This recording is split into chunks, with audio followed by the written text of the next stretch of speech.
Hello guys, welcome back to NSA Reels. For those of you who are yet to subscribe and like, please do so. And for those of you who have liked and subscribed so far, thank you so much for following this journey with me.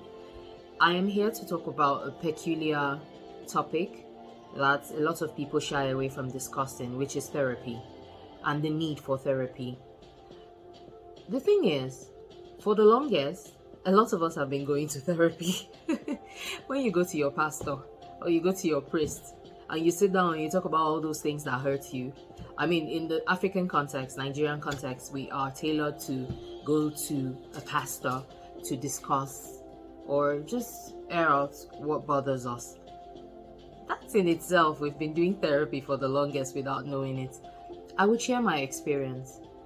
I had to go through, when I lost my dad, I suppressed my emotions.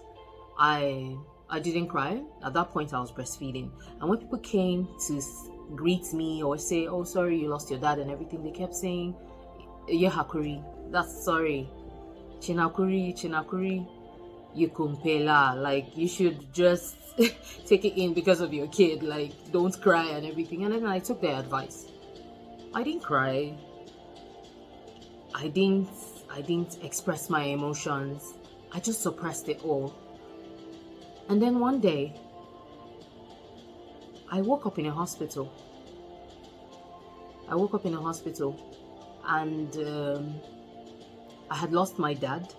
I was having serious marital challenges. I wasn't dealing with any of my emotions. I wasn't doing anything about my issues. And I just kept putting it in. I just kept pushing it in. I wasn't discussing it. And then I woke up in a hospital one day. And the doctor said physically, he couldn't see anything wrong with me. Everything I was going through was either psychological or mental, in a way that I had dealt with I had just suppressed my emotions and I wasn't going through. That was the moment I woke up and I realized that I needed to work on myself. I needed to have an outlet where I would, let me specify, a healthy outlet.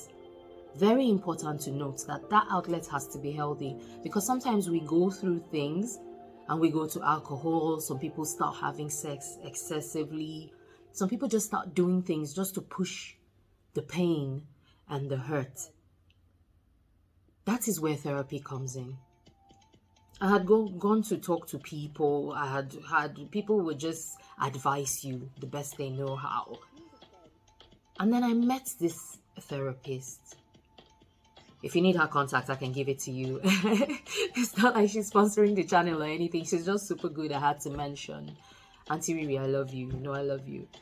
And first time I went to her, I sat there all judgy and like, yeah. I remember the friends I spoke to and they're like, waiting be therapy. What are you going to a therapist for? They will just take all your money. Black man know they go therapy, you know what I mean? And then I went there with all the mindset of, let me sit down and even hear what she has to say.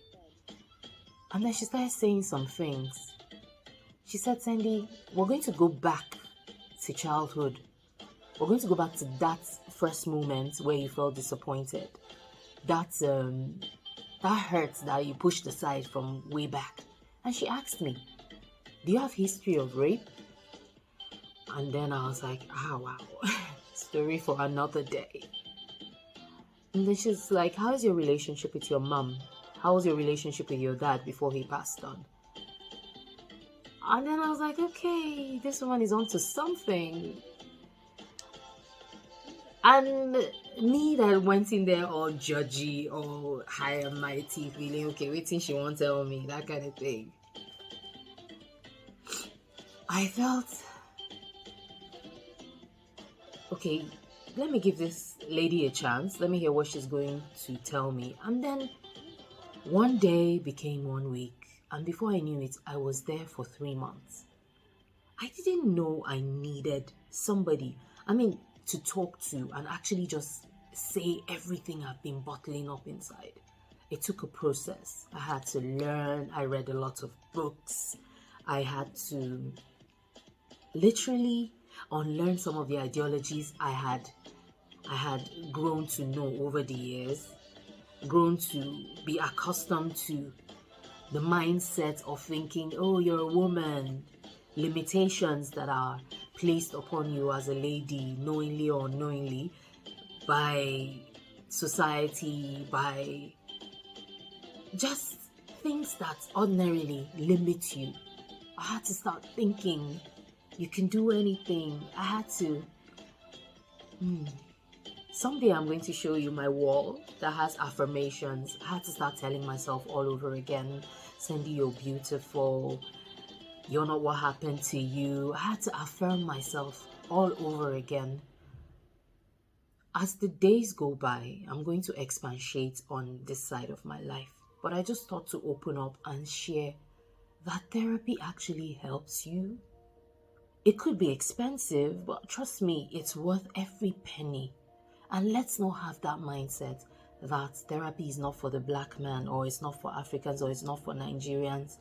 I got tired of talking to friends that would take my business and put it out there in the streets where people would look at you funny, or they start to judge you, or they start to, you walk by and they're like whispers. And I took it to someone who is trained to know how the mind works. If you want her to come from the biblical side, or if you want therapists to come from the biblical side, they can do that as well. It's called Christian-based therapy. But if you want them to come from the point of how the mind works and how your brain naturally is wired to take events, and how it's just, how everything just unfolds in the mind, science, in the brain and everything, I would tell you therapy worked for me. I'm not whole completely yet, but I know my triggers. That's a topic for another day. I would be here for hours if you let me. Let's just stop here today. If you've not liked or subscribed, please subscribe. Please do so and walk through this journey with me. I promise you that the language aspect of this channel will come soon. I'm just trying to put together, just one material is left. I already have the dictionary and some of the other things that I want to share with us, so that as I'm talking you can follow. So please like and subscribe and watch me grow. This is NSA Reels. I love you all.